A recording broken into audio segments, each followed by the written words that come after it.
চাই এতটা অঞ্চলের সেই সকল শুভবুদ্ধি সম্পূর্ণ মানুষকে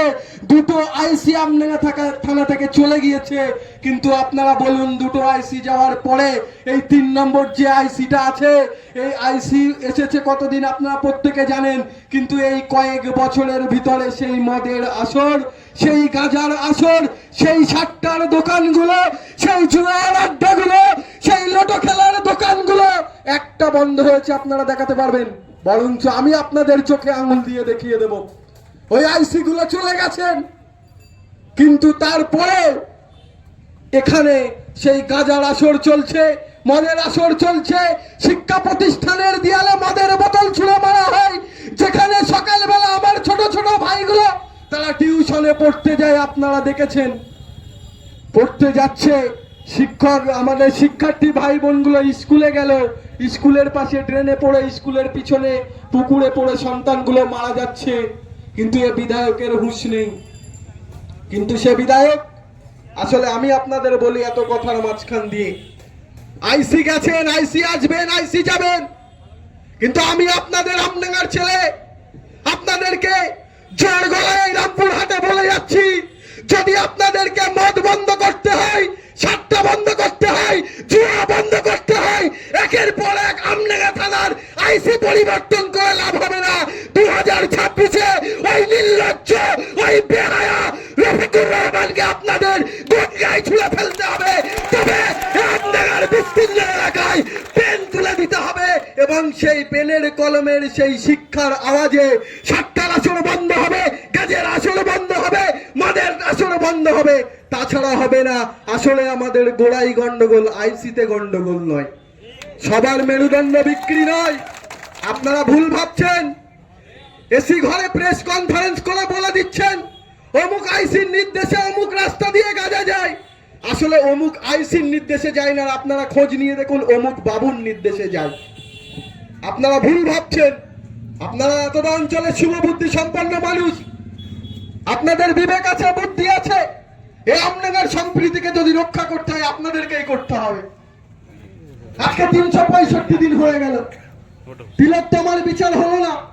10 বছরের বোনটা কি অন্যায় করেছিল, তখন উপনির্বাচনের ফল ঘোষণা হয়নি, তখন ডিক্লিয়ার হয়নি, আমার বোনটার কি অন্যায় ছিল, তার বাবা মা কোন দল করেন, কোন দলকে সমর্থন করেন ছেড়ে দিন, সেই 10 বছরের বোনটার তার তো এখনো ভোটাধিকার হয়নি, তিনি তো ব্যালট পেপারে বা ইভিএম বক্সে গিয়ে ভোট দেয়নি। আমার ওই বোনটার কি অন্যায় ছিল,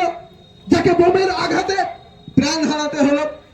তার পরিবার কোন দলকে সমর্থন করে জানি না। আমরা এখানে এসেছি সবাই যে আইএসএফ করে সেটা আমরা বলতে পারবো না, এই মাইকের আওয়াজ অনেক ভাইদের কানে যাচ্ছে, কারণ সিপিএম বলুন, বিজেপি বলুন, তৃণমূল কংগ্রেস বলুন, প্রত্যেকটা দলের কর্মী সমর্থন থাকতে পারে, কিন্তু আসুন, ভারতের সংবিধান আপনাদেরকে অধিকার দিয়েছে, এই অধিকার তৃণমূল অধিকার যাত্রা করতে পারে, বিজেপি অধিকার যাত্রা করতে পারে, কিন্তু প্রত্যেকটা দলের অধিকার যাত্রার সঙ্গে বন্ধু ইন্ডিয়ান সেকুলার ফ্রন্টের অধিকার যাত্রাটাকে মিলিয়ে ফেলবেন না। আসুন, আজকে 365 দিন হয়ে গেছে, আমরা যাদেরকে ভগবানের পরে, কেউ ঈশ্বরের পরে, আমরা যাদেরকে সৃষ্টিকর্তার পরের আসনে বসাই, আমাদের সেই সকল চিকিৎসকগুলো যখন আমার ওই তিলোত্তমা বোনটা 32 ঘন্টা ডিউটি করার পরে যখন রাত্রে সেমিনার রুমে একটু রেস্ট নেওয়ার জন্য গিয়েছিলেন, আমরা প্রত্যেকে চোখ কান খোলা রাখলে জানতে পারবো কার নির্দেশে কিভাবে তাকে হত্যা করা হয়েছিল, কিভাবে তাকে গণধর্ষণ করা হয়েছিল। আজকে 365 দিন আপনারা সোশ্যাল মিডিয়ায় দেখলে বুঝতে পারবেন, তার বছর পূর্তিতে তার বাবা মা আজকে নবান্ন অভিযানে যাচ্ছিলেন।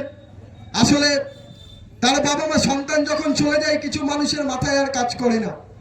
আসলে আজকের নবান্ন অভিযানের ডাকটা হয়তো তার বাবা মা দিয়েছিলেন, কিন্তু তার সঙ্গে যে রাজনৈতিক দলটা সংস্পর্শ হয়ে গেছিল সেটা একটু ভুল।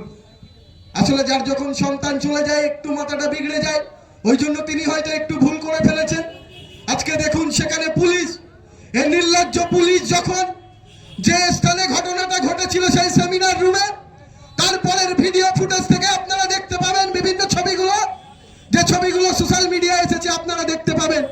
যখন সেখানটায় করিডোর করে ঘিরে দেওয়া হলো, সেই করিডোরের ভিতরে 30-40 জন মানুষ কিভাবে অবাধে যাতায়াত করেছে। ইনসাফ দিতে পারেনি রাজ্যের মুখ্যমন্ত্রী মমতা ব্যানার্জি, যখন সিবিআই এর হাতে চলে গেল এ রাজ্যের দিদি আর দিল্লিতে বসে আছেন আমাদের এক দাদা, তাদের হাতে সিবিআই এর কাছে যখন কেসটা গেল, আজকে 1 বছর হয়ে গেল, সিবিআই শুধুমাত্র সিবিআই বলছেন যে ওই একজনই সঞ্জয় রায়ের সঙ্গে। আসলে যখন অনেক ডাক্তাররা বলছিলেন যে ঘটনাগুলো যেগুলো ময়না তদন্তের রিপোর্টে আমরা দেখতে পেয়েছি, একজনের পক্ষে কোনোদিনে কাজগুলোকে সম্ভব নয়, তারপরেও সেখান থেকে দাগিয়ে দেওয়ার চেষ্টা হলো কি যে নাকি তিলোত্তমা সাইকো পেশেন্ট ছিলেন। কিন্তু তার সহকর্মীরা যারা তাদের সঙ্গে, তার ব্যাচমেট, তার সিনিয়র জুনিয়র, তার সঙ্গে যারা যে ডিপার্টমেন্টে একসঙ্গে কাজ করছিলেন, তারা অনেকে বলেছেন না, আমরা কেউ যারা ছোট তারা বলেছেন দিদিকে আমরা কোনোদিন এমন ভাবে দেখিনি, আর দিদি এমন কোনো পেশেন্ট হতেই পারে না, এটা তারা ভুল বলছে। আমরা প্রত্যেকে জানি, 1 বছর আগের কথাটাই ছাড়ুন,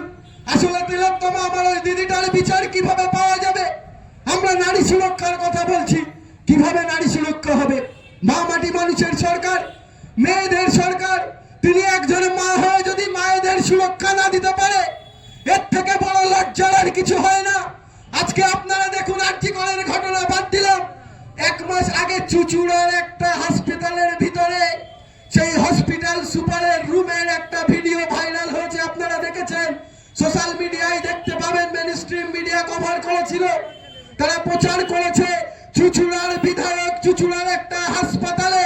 সেখানে হাসপাতালের রুমের ভিতরে, হাসপাতালের সুপারের রুমের ভিতরে কিভাবে সুপারের সঙ্গে তৃণমূল নেতৃত্বদের বাকবিতণ্ড হচ্ছে। কি নিয়ে বাকবিতণ্ড হচ্ছে? তৃণমূল এমএলএর সঙ্গে আরেকজন ঢুকেছেন, তিনি সুপারকে একটা কড়া ভাষায় মন্তব্য করছেন, সুপার বলছেন উনি ওনার লোক ঢুকিয়েছে, আমি তার সঙ্গে কথা বলছি, আপনি পাশ থেকে কথা বলার কে? ওনার লোকটাকে বলুন তো। ওই উনি বলে সুপার যাকে সম্বোধন করছেন তিনি অন্য কেউ নয়, ওই চুচুড়ার তৃণমূল কংগ্রেসের বিধায়ক, তৃণমূলের বিধায়ক, তার নির্দেশে হাসপাতালে স্টাফ নিয়েছেন, এবং তার পাশ থেকে যিনি বিরোধিতা করছেন তার পছন্দের কিছু লোক ছিল, সেই লোকগুলোকে সুপার নিয়োগ করেননি, তাই তৃণমূলের ভিতরেই দ্বন্দ্ব চলছে। তখন এমএলএ বলছেন তুমি ওনার কাছে ক্ষমা চাও, কিন্তু তখন সেই সুপার কি বলছেন একটা কথাটা শুনুন, এই কথাটা শুনলেই বুঝতে পারবেন। আর্জিকরের মেন মাথাটা সেদিন ছিল সন্দীপ ঘোষ, আজও এখানে দাঁড়িয়ে বলছি, যদি সন্দীপ ঘোষকে বিচারের আওতায় আনা হয় তাহলে সব দুধ কা দুধ পানি কা পানি হয়ে যাবে। ঠিক তেমন চুচুড়ার বিধায়কের নেতৃত্বে যেমন হাসপাতালের সুপারের সঙ্গে বসে বাকবিতণ্ড হচ্ছিল এক তৃণমূলের নেতৃত্বের সঙ্গে, ঠিক সেখানে দাঁড়িয়েও সুপার বলছেন তুমি তৃণমূলের নেতৃত্ব হতে পারো, কিন্তু আমি কম হেভি ওয়েট নয়। ঠিক আর্জিকরের সন্দীপ ঘোষ ছিল একজন হেভি ওয়েট, প্রভাবশালী, প্রতিপত্তিধারী, তাই অভয়ের বাবা মা তিনি তো একজন দর্জির কারিগর, তিনি দর্জির কাজ করে মেয়েকে বড় করেছেন, দর্জির কাজ করে ডাক্তারি পড়িয়েছেন, তিনি অত প্রভাবশালী নয়, তাই তানার মেয়েকে রাতের অন্ধকারে 32 ঘন্টা ডিউটি করার পরেও যারা আমাদের ভগবানের পরে, ঈশ্বরের পরে, যারা আমাদেরকে জীবন বাঁচানোর জন্য 32 ঘন্টা ডিউটি করেছে, সেই মেয়েটাকে রাতের অন্ধকারে যখন হত্যা করা হয়েছিল, তাই সেই আর্জিকরের মাতা সন্দীপ ঘোষকে আমরা বিচারের আওতায় দেখতে পাইনি। আসলে বুঝতে পেরেছেন তো?